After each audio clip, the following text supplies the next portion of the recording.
సత్యసాయి 100 సంవత్సరాలు ఉత్సవాలు కూడా మనం జరుపుకుంటున్నాం. ప్రభుత్వ వేడుకల కింద నేను డిక్లేర్ చేశాను. నాకు సాయిబాబా గారితో చాలా దగ్గర సంబంధాలు ఉన్నాయి. నేను ముఖ్యమంత్రిగా వచ్చేవాడిని. వచ్చినప్పుడు అనేక విషయాల్లో మాట్లాడేవారు. ఒకరోజు నేను ఇదే మారిగా వస్తే, బంగారు నీకు ఒక విషయం అడగాలి, మీరు సహాయం చేయాలని అడిగాడు. ఏంటి స్వామి చెప్పండి అని అడిగాను. నేను ఇక్కడ పుట్టపర్తిలో ఉన్నాను కానీ అనంతపూర్ జిల్లా చూస్తే నాకు చాలా బాధేస్తూ ఉంది. ప్రపంచం అంతా పుట్టపర్తికి వస్తున్నారు, కానీ అనంతపూర్ జిల్లాలో తాగడానికి గుక్కడి నీళ్లు లేవు. ఇది చాలా బాధగా ఉంది.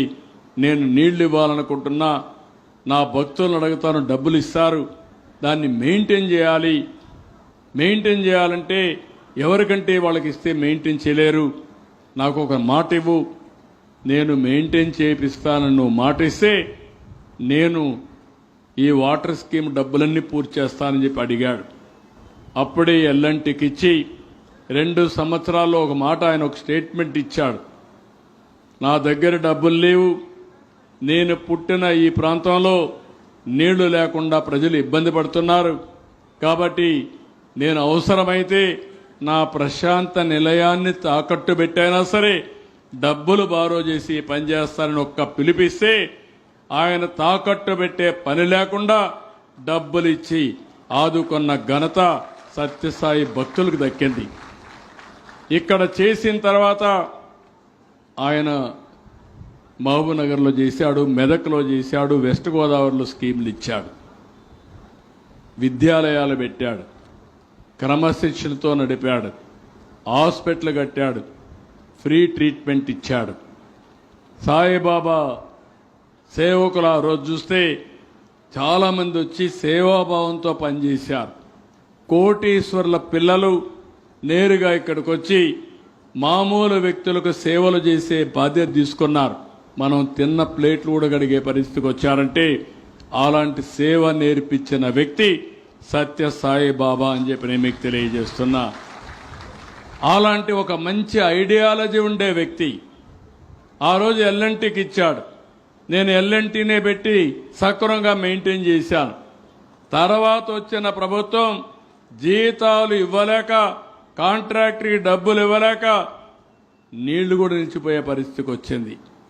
అంటే మనం ఏమాత్రం పనిచేస్తున్నా మనకే అర్థం కాకుండా అలాంటి వ్యక్తి పుట్టిన స్థలం, దీన్ని ఒక స్పిరిచువల్ సెంటర్గా తయారు చేసుకోవాల్సిన బాధ్యత మన పైన ఉంది. దానికోసమే 100 సంవత్సరాల ఉత్సవాల్ని, సెంటనరీ సెలబ్రేషన్స్ని 13 నుంచి 23 వరకు చేయడానికి ఈ ప్రభుత్వం సిద్ధంగా ఉందని చెప్పి నేను మీకు తెలియజేస్తున్నా. దీనికి ఒక కేబినెట్ సబ్ కమిటీ వేశాం. ఇక్కడ ఉండే సత్యప్రసాద్ గారిని చైర్మన్గా పెట్టి, అదే మాదిరిగా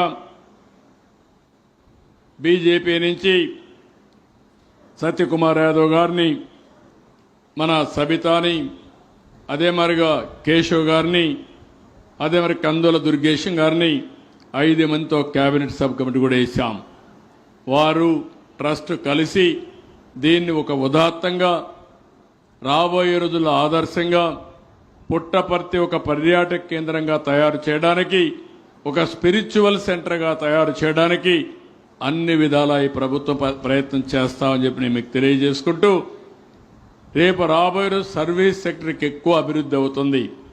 ఇండస్ట్రీస్ రావాలి, వ్యవసాయం అభివృద్ధి కావాలి, సర్వీస్ రంగం అభివృద్ధి కావాలి. సర్వీస్ రంగం అభివృద్ధి కావాలంటే దానికి కీలకం ఇలాంటి సర్వీసెస్ ఏవైతే ఉన్నాయో ఈ స్పిరిచువల్ సెంటర్ కానీ ఇంకా ఆల్ సర్వీసెస్ని మనం ఇంటిగ్రేట్ చేయాల్సిన అవసరం ఉంది.